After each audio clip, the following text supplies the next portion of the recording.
ये मामला देश की राजधानी दिल्ली से 163 किलोमीटर और उत्तर प्रदेश की राजधानी लखनऊ से 388 किलोमीटर दूर संभल का है, जहां नवंबर 2024 में दंगे हुए थे और ऐसा माहौल बनाया जा रहा है कि संभल ही 2027 के यूपी विधानसभा चुनाव की प्रयोगशाला बनेगा।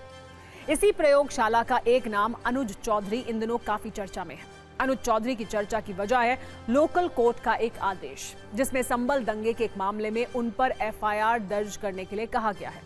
लेकिन संभल के एसपी साहब अनुज चौधरी का सुरक्षा कवच बनकर एफआईआर दर्ज नहीं होने दे रहे हैं, जिस पर काफी राजनीति भी हो रही है।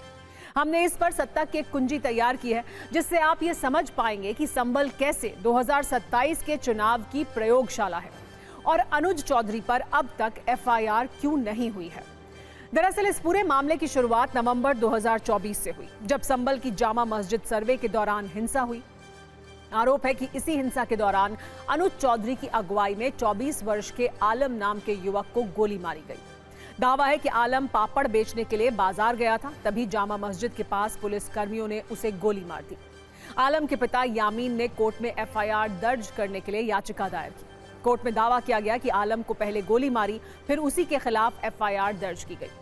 शिकायतकर्ता यामीन ने संभल के तत्कालीन सीओ अनुज चौधरी, तत्कालीन थाना प्रभारी अनुज तोमर और 22 अज्ञात पुलिस कर्मियों को आरोपी बनाने की मांग की। कोर्ट ने शिकायत पर अनुज चौधरी, अनुज तोमर समेत 22 पुलिस कर्मियों पर एफआईआर दर्ज करने का आदेश दिया। 9 जनवरी को संभल के सीजेएम कोर्ट ने यह आदेश दिया, लेकिन आज 14 जनवरी तक अनुज चौधरी के खिलाफ एफआईआर दर्ज नहीं हुई है। संभल के मौजूदा एसपी ने अनुज चौधरी के खिलाफ एफआईआर दर्ज करने से इनकार कर दिया है। एसपी कृष्ण कुमार बिश्नोई ने कहा है कि अनुज चौधरी के खिलाफ एफआईआर दर्ज नहीं की जाएगी। कोर्ट के आदेश के खिलाफ अपील दायर की जाएगी, क्योंकि मामले में न्यायिक जांच पहले ही हो चुकी है।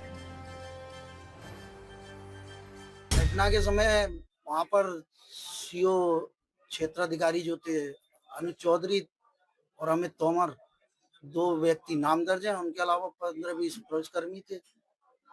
सभी के विरुद्ध एफआईआर का आदेश हुआ। अब यदि एफआईआर दर्ज नहीं होती है तो उसको क्या आपकी अगली कार्रवाई होगी? एफआईआर का आदेश न्यायालय का है, जो कि पुलिस को मानना होगा। अगर फिर भी पुलिस नहीं मानती है, अगर हमारे पास जो वादी मुकदमा है वो आएगा, तो हाईकोर्ट के लिए अनुपालन कराने के लिए हाईकोर्ट में रिट दायर होगी। हाईकोर्ट उसको अपने न्यायालय के आदेश को पालन कराएगी।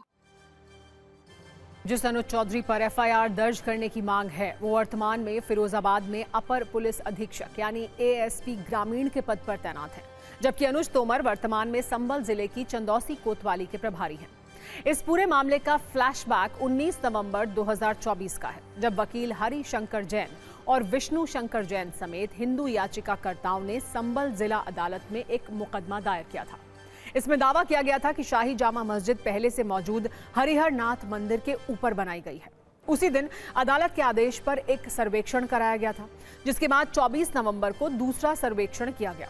दूसरे सर्वेक्षण के बाद संभल में हिंसा भड़क गई थी, जिसमें 4 लोगों की मौत हो गई और 29 पुलिसकर्मी घायल हो गए थे। पुलिस ने हिंसा के सिलसिले में 12 एफआईआर दर्ज की, जिनमें समाजवादी पार्टी के सांसद जियाउर रहमान बर्क और मस्जिद कमेटी के प्रमुख जफर अली समेत करीब 2000 से अधिक लोगों के नाम शामिल हैं।